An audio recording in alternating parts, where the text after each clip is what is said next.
Hola, buenos días amigos. Estamos en tiempo de entrevista, estamos en tiempo de la espada y la pluma y en este programa de libros de Decisión Radio tenemos hoy a, creo que un buen amigo ya, Cesario Jarabo. Buenos días, Cesario, ¿qué tal?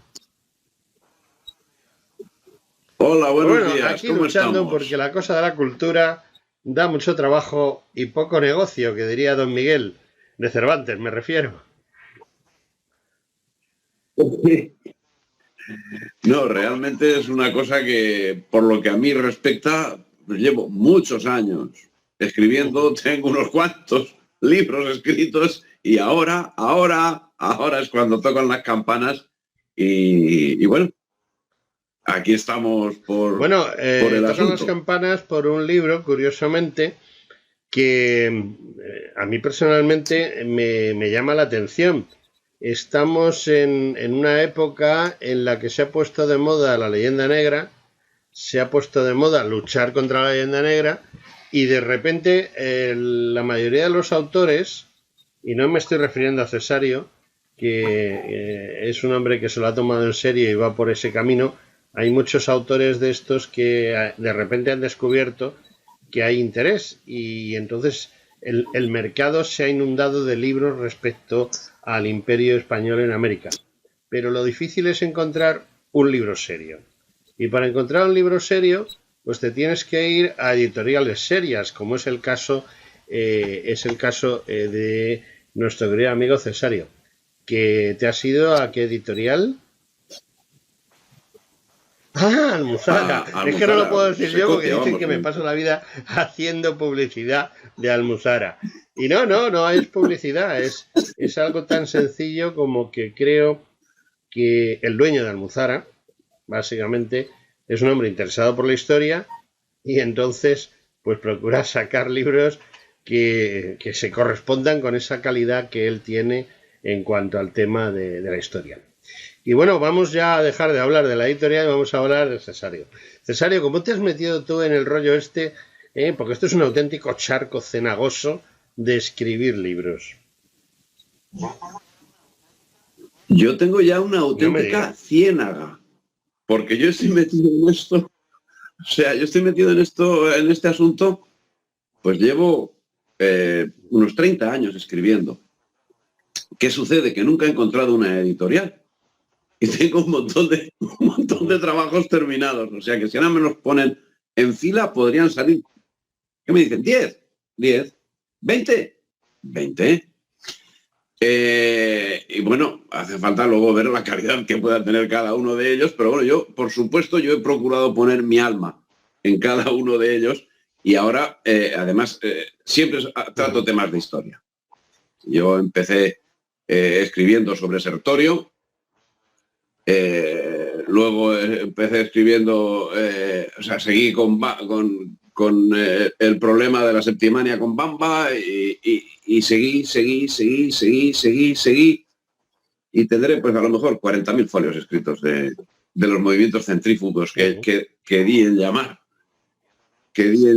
Y he tratado pues toda una serie de los movimientos conflictivos que han existido a lo largo de la historia de España.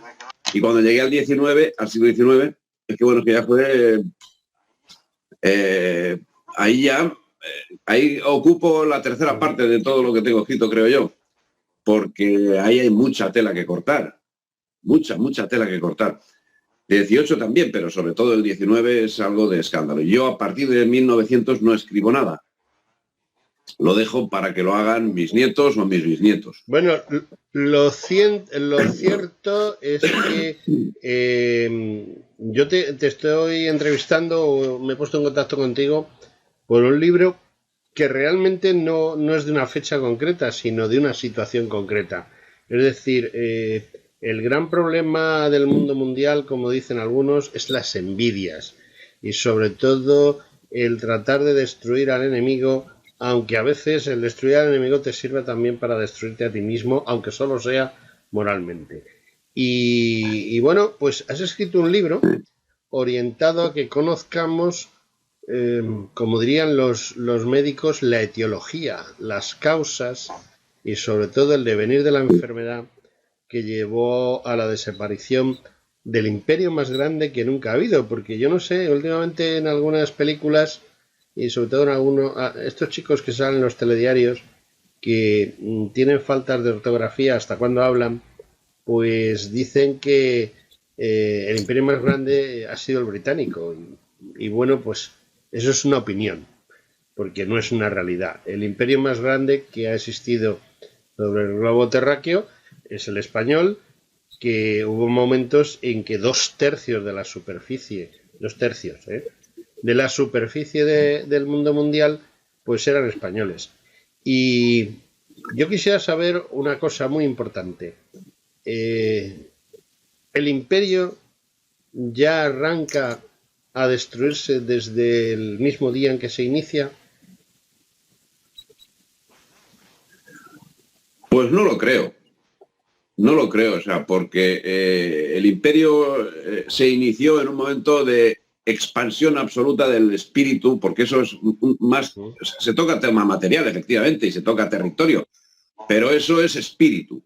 Y el espíritu que tenía España a finales del siglo XV y durante todo el siglo XVI, pues era un espíritu generosísimo, ambiciosísimo, dispuesto a todo, dispuesto a desarrollar las actividades tan geniales y tan inmensas y tan generosas que desarrolló en América durante ese tiempo. Entonces, llegó el declive, efectivamente, ¿no? Y es de lo que estamos hablando, del declive. ¿Cuándo llegó el declive? O sea, pues para mí llegó con la Casa de Borbón. Lo que pasa, tú dirás que cómo te he hecho una pregunta tan directa y tan clara. Tú eres un hombre que no solo me has concedido una entrevista a mí, sino que concedes más entrevistas. Y bueno, como hay gente que está muy enterada, ellos creen que están muy enterados, opinan que, y lo habrás visto tú en esas opiniones contrarias a ti, que Felipe II es un rey que facilita las cosas a los británicos. Y yo personalmente creo que es un error. Por eso te he entrado así. Yo creo que, tal y como tú mismo dices en tu libro, porque es así, es un imperio en expansión. Desde el momento en que los reyes católicos tratan de expansionarse por Europa inicialmente, y luego surge el tema del resto del mundo, hasta que el último rey genuinamente español, que es Carlos II, desaparece. Porque a partir de ese momento no vuelve a haber un rey genuinamente español, ¿verdad? A partir de ahí, el abismo. Pero el abismo es continuado o a veces nos vamos, según va cayendo el imperio, se agarra a las paredes del abismo. No, o sea, lo que pasa es que España es tan grande y fue tan inmensa que no han podido todavía eliminarla. A puntito están, a puntito ya está la cosa a punto de caramelo. Pero claro, para la destrucción de España, pues han necesitado el siglo XVIII entero, el siglo XIX entero y el siglo XX entero. Pero ahora ya sí, efectivamente, pues ninguna de las partes de España, ninguna de las partes que quedaron tras la diáspora del siglo XIX significa nada. O sea, ni a este lado del Atlántico, ni a aquel lado del Atlántico, ni al otro lado del Pacífico, significa nada. Ninguna de estas partes que son España. Y bueno, eso es un objetivo exitoso, absolutamente exitoso de Inglaterra, que lo lleva intentando pues desde Cromwell. Primero lo intentó con la piratería, luego con la sumisión y la obtuvo totalmente cuando en 1808 estaba España invadida por Francia, y entonces nos envían aquí a un señor que iba a ser nombrado duque de Wellington y lo fue después de haber sido capitán general del ejército español, siendo que el señor Arthur Wellesley, me estoy refiriendo a Arthur Wellesley estaba al mando de una armada que estaba destinada a atacar Buenos Aires, repitiendo los asaltos que habían intentado durante 1806 y 1807 y que les salió fallidos. Pues con esa armada que iba en 1808 a repetir en la intentona, resulta que de buenas a primeras le dijeron que, bueno, que variase el destino, que en vez de ir a atacar a España en Buenos Aires, iba a venir a la península ibérica, y resulta que llega aquí y nos viene diciendo que viene a ayudar. Y el pueblo español, yo no sé si es que es muy listo, es muy tonto, o el caso es que al señor Arthur Wellesley pues lo nombraron nada menos que capitán general de los ejércitos de España. Y lo primero que hizo pues fue derruir los castillos que rodeaban Gibraltar, porque claro, estaban para defenderse y para intentar tomar Gibraltar. Y luego destruyó industria, destruyó infraestructuras, y él fue, pues bueno, pues por tan alta medida, Fernando VII acabó nombrándolo duque de Ciudad Rodrigo. Bueno, lo cierto, lo que me estás contando es hasta qué punto la doblez de los británicos es tan grande, es decir, hasta qué punto pueden ser tan traidores y tan capaces de hacer una mezquindad y una bajeza, no ya como la que hizo Wellington, porque esa bajeza se repitió antes y después, es decir, es habitual en esta gente. Y sobre todo, lo que más me preocupa es la ayuda que le dieron todos aquellos españoles, sobre todo del otro lado del Atlántico, como San Martín y compañía. En fin, la gente dice que somos estamos muy obsesionados y somos unas personas muy preocupadas con la masonería, cuando la masonería es muy buena. Y yo hace mucho tiempo que ya llegué a la conclusión de que la masonería es una entidad creada con una única finalidad, que es la destrucción de España, de la Iglesia Católica y de todos los valores espirituales y morales que representa tanto la Iglesia Católica como España, ¿no? Efectivamente, y eso es una actuación. Es el nacimiento de la masonería, unos la ponen que es en el templo de Salomón, o sea, por favor. O sea, la masonería estuvo formada en el siglo XVIII, en 1717 me parece que fue creada en Londres con un pastor protestante que es el que la creó, que ahora no me acuerdo del nombre, y bueno, ¿el objetivo cuál era? Pues el objetivo era la dominación de España, porque es que además en ese momento el Foreign Office de Inglaterra, el Foreign Office o bueno, otra institución de Inglaterra sacó un documento anónimo que era cómo humillar a España. Entonces esa propuesta para la humillación de España no la pudieron ejercer de una manera efectiva durante el siglo XVIII. Sí lo hicieron de otra manera, porque en definitiva con la introducción de la Ilustración que copó todos los estamentos del Estado, pues ya dieron unos pasos avanzados al respecto, pero era una Ilustración francesa, si se quiere.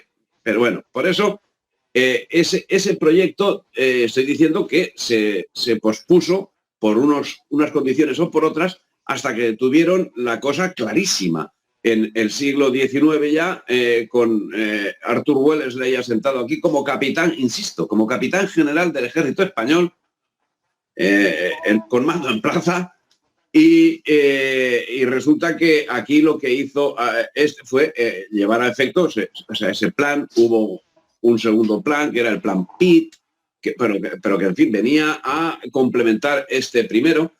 Y aquí lo que hizo Arthur Wellesley, además de destruir la industria, además de quitar las defensas de los castillos que rodeaban Gibraltar, además, etcétera, etcétera, lo que hizo fue preparar el terreno, pues por ejemplo a San Martín. O sea, no fue solamente San Martín, pero San Martín es el personaje más destacado que estuvo a la sombra de Wellington mientras estuvo aquí Wellington, con una particularidad, que el señor San Martín, pues bueno, era un militar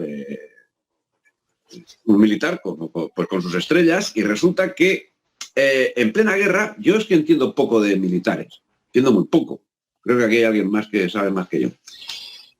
pero digo yo, si en mitad de una guerra un militar puede pedir la licencia del ejército. Pues la verdad es que no. Mismo.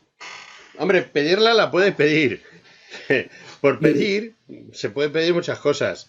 No es lógico que se la den, salvo que concurran una serie de circunstancias muy excepcionales. Respecto a San Martín en 1808 era el ayudante era capitán de caballería, estaba a las órdenes de Cruz Morgeón, que es un individuo que también de una catadura curiosa. Ese era español de la península y estuvieron en la batalla de Bailén, pero este señor que era el jefe, el coronel que mandaba el regimiento, en el cual el capitán San Martín era el cordones, el ayudante, se lleva con los cordones dorados siempre detrás del jefe.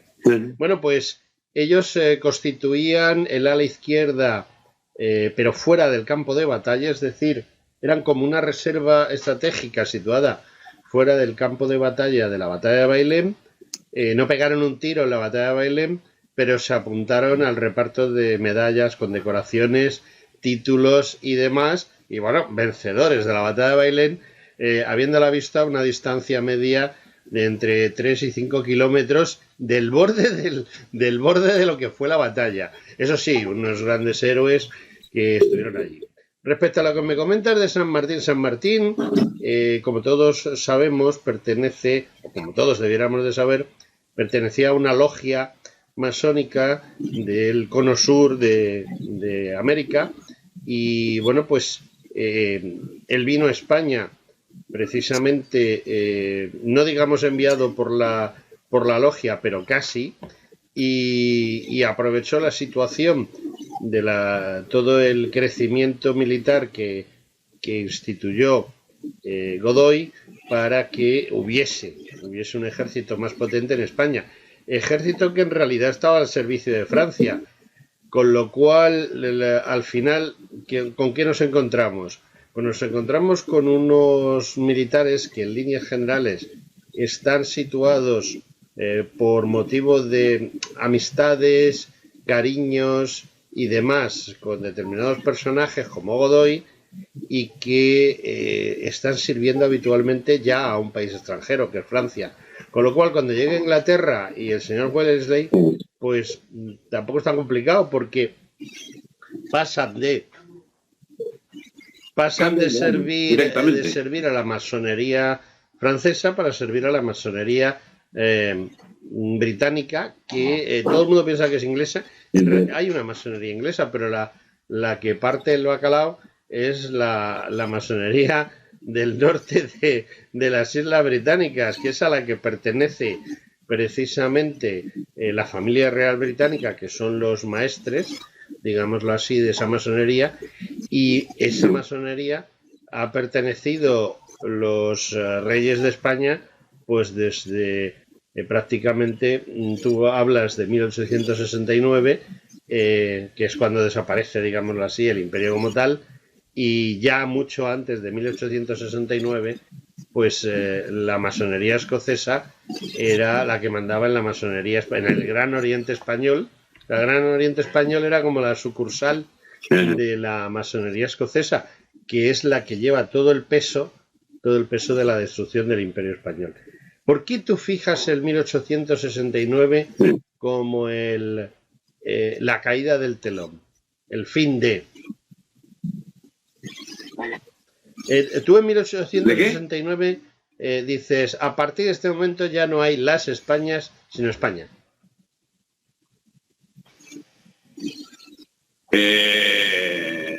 Pues más sí, que ya en 1869. Tú en tu libro hablas de que a España se la identificaba siempre como las Españas.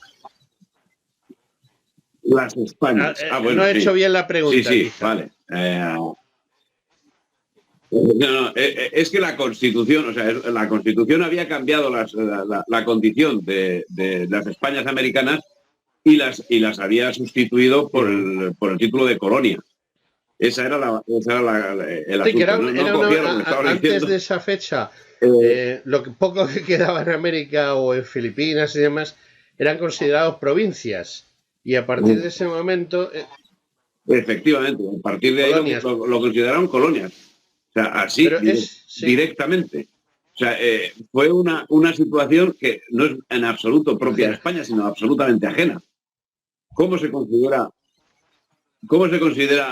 una parte de la patria de buenas a primeras? bueno, Se la pues considera básicamente, colonia. si tú Pues eso es coges lo que el hicieron. listado de diputados Pero, que hicieron esa constitución, pues te es más fácil darme la relación de los que no eran masones a la relación de los que sí lo eran, ¿no? sí. Sí. Efectivamente es así. Pero bueno, claro, a mí cuando me has hecho la pregunta me has descolocado porque esto es de otro trabajo posterior. Este otro que también lo tengo, de 1898, un hito en la gran tradición, pero que en fin, o sea, eso lo refiero al otro y cuando me ha dicho esto, como la cuestión es anterior, es de la segunda década del siglo XIX, pues sí, efectivamente. Pero es el caso, la pregunta que te había formulado en principio es que tú que eras militar, me podías aclarar el asunto el asunto de San Martín es un asunto que por está no muy citar claro. otro.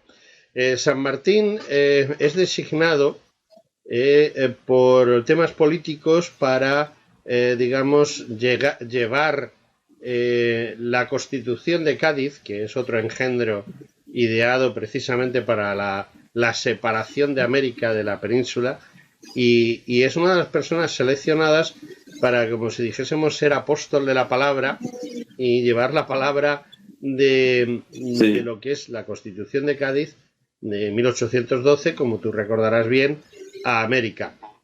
Algo que era fundamental porque aprovechando el texto de la Constitución gaditana, aprovechando la idea propia de la Constitución de ese momento, lo que se pretendía era crear una especie de autonomía, un paso previo.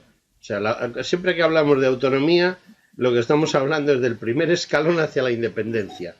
Y esa era la idea de San Martín pide su salida del ejército de una manera formal, pero realmente sus propios jefes, que en definitiva estaban por debajo de Wellesley, eran los que estaban interesados en que él fuese, porque lo cierto es que San Martín era un hombre engañoso, en el sentido de que no daba la impresión de ser realmente, o sea, no se le veía la doblez que tenía. Y la doblez era tanta que incluso después de la independencia argentina, en Argentina lo debieron de calar, como se dice vulgarmente, y tuvo que marcharse, como tú bien sabes. Él no terminó su vida en Argentina, ¿no? Sí, bueno, pues, sí, se marchó cuando tuvo, después de la tenida que tuvo con Bolívar. O sea, pero lo que cuando salió licenciado del ejército, él puso una excusa, y es que tenía que solventar una serie de problemas familiares en Lima, cuando resulta que él no tenía absolutamente nada que ver con Lima. Él había nacido hijo de un militar peninsular que había estado en Buenos Aires, y siendo niño se vino a la península, hasta el extremo que él lo que tenía era el acento malagueño. El tema es lo que te comentaba yo antes. Su padre ya era miembro de las logias argentinas y vino a España por su interés personal en los temas tanto políticos como militares. Y vino a Málaga, además, y es una cosa muy curiosa, porque la plaza de Málaga era donde tenía su base los regimientos extranjeros. Todos los regimientos extranjeros contratados, sobre todo los suizos, los irlandeses, etcétera, estaban acantonados en Granada, Málaga, Almería, y como reserva de un ejército que tuviera que acudir al norte de África en caso de necesidad, ¿no? Y esos son los que además curiosamente intervienen en la batalla de Bailén, porque en la batalla de Bailén se dice que intervino el ejército de Andalucía, lo cual es cierto. Pero en ese momento Andalucía no era lo que hoy entendemos por Andalucía. Andalucía era Córdoba, Sevilla, Huelva, Cádiz, mientras que lo otro era el antiguo reino de Granada, que era Granada, Málaga y Almería, y las fuerzas que intervienen, el 100% prácticamente de las fuerzas que intervienen en la batalla de Bailén, pertenece al reino de Granada y no al reino de Andalucía con capital en Sevilla. Luego se unificarán, se convertirán en un solo reino o en una sola, como es ahora, comunidad autónoma, pero desde siempre ha habido un cierto enfrentamiento político regional entre ambas partes, ¿no? Bueno, sí. Efectivamente. Oye, te cuento, sí, lo cierto que he hablado yo casi más que tú, no te he dejado hablar. Con el tema del fin del imperio en España, en América, el libro del que estamos hablando, que recomiendo encarecidamente porque da una serie de ítems muy importantes, ¿qué haces? ¿Hacer un repaso general de ese ataque del siglo XVIII y XIX y lo terminas ahí o lo continúas con el nuevo libro este que me hablas de la guerra de Cuba? Sí, sí, bueno, yo como he dicho, se ha hecho una serie de estudios de los movimientos centrífugos en España a lo largo de los tiempos y entonces, claro, o sea, yo el tema de este libro en concreto, de El fin del imperio de España en América, pues trato desde el reinado de Carlos III, pues por poner un tope, porque es que si no me podía haber tirado más para atrás. Y entonces hago un relato de los sucesivos reinos hasta el momento del conflicto que se desarrolla en América y acabo con la batalla de Ayacucho. O sea, acabo con la batalla de Ayacucho. Y luego, pues a posteriori, en otro trabajo, que también lo tengo publicado, hablo del desastre del 98. Pero bueno, eso es otro cantar del que hablaremos cantar. otro día, si no te parece mal. Además has elegido, desde mi punto de vista, has elegido un momento crucial de la historia, Ayacucho. ¿Por qué lo eliges? ¿Por qué elijo a Ayacucho? No, o sea, por el puro desarrollo de la historia. Ten en cuenta una cosa, que es que yo esto no lo he escrito anteayer. Esto lo tengo escrito hace varios años. Yo he ido con ese libro picando puertas y nadie me ha hecho caso. Hasta que Almuzara ahora, pues sí me ha hecho. Pero yo este libro lo tengo escrito hace 8 años. Bueno, la verdad es que yo creo que lo tengo más fresco que tú. Tú lo has escrito, pero yo me lo he leído. Y la verdad hay cosas muy interesantes. Y precisamente el desarrollo de la batalla de Ayacucho, al que tú le das ese punto final antes de saltar al otro libro, es quizá un momento crucial. Y bueno, yo espero que desarrolles el tema de Ayacucho, porque es un tema que varios autores actuales han desarrollado y es, digamos, importantísimo para demostrar hasta qué punto el pactismo, las cosas que se acuerdan entre los líderes, tanto los que querían la independencia como los que oficialmente luchaban contra la independencia, en Ayacucho ya se les ve, o sea, se les ve el plumero a todos perfectamente, ¿no? Sí, el plumero. Eso fue un teatro, o sea, yo no le llamo batalla de Ayacucho, yo le llamo el teatro de Ayacucho. Y además, pues, de Ayacucho, claro, posteriormente, lo que pasa, yo ahí termino el asunto, pero luego esos ayacuchos que vinieron luego a la península, pues continuaron con las suyas. O sea, y su participación en las guerras conocidas como carlistas, que tampoco me gusta llamar a las guerras carlistas, o sea, yo no sé qué me pasa, pero ni a la guerra de la independencia le llamo guerra de la independencia, ni a las guerras carlistas les llamo guerras carlistas. Pero es que, como al desastre del 98 no le llamo desastre del 98, sino a la traición del 98. O sea, porque es que es una gran traición a lo largo de todo el siglo, de todo el siglo por supuesto. Luego continúa, pero bueno, en principio nos limitamos al siglo XIX y es un seguido de traiciones. en las cuales, por supuesto, destaca de una manera sin lugar a dudas la masonería. No vamos a hablar ahora del 98, vamos a limitarnos al tema del que venimos a hablar, que es el libro. Pues siento decirte que vamos a dejarlo de seguir hablando de tu libro para otro día. En realidad, otro día lo que vamos a hacer es hablar de tu libro sobre la traición del 98, tema que ya tratamos aquí con, bueno, un descendiente del inventor del submarino que por desgracia ha fallecido hace muy poco. Y bueno, pues sí.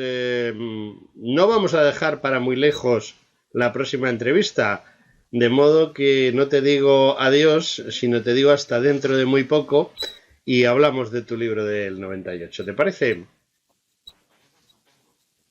Bueno, me parece estupendo. No me queda nada más que decir, Cesario Jarabo, muchas gracias por haber estado un ratito aquí conmigo. Pues gracias a vosotros por haberme atendido y por difundir la historia, que el problema que tiene España es que desconoce su historia. Estoy de acuerdo contigo y creo que lo has definido perfectamente. Ojalá todo el mundo se preocupase por estos temas como te preocupas tú. Cesario Jarabo, buenas noches. Buenos días. Perdona, repito, como esto luego lo edito. Bueno, pues muchísimas gracias, Cesario, por tu atención y solo decirte una cosa. Muy buenos días y ahora después viene el himno nacional de José María Pemón. Pues muy bien, muy buenos días.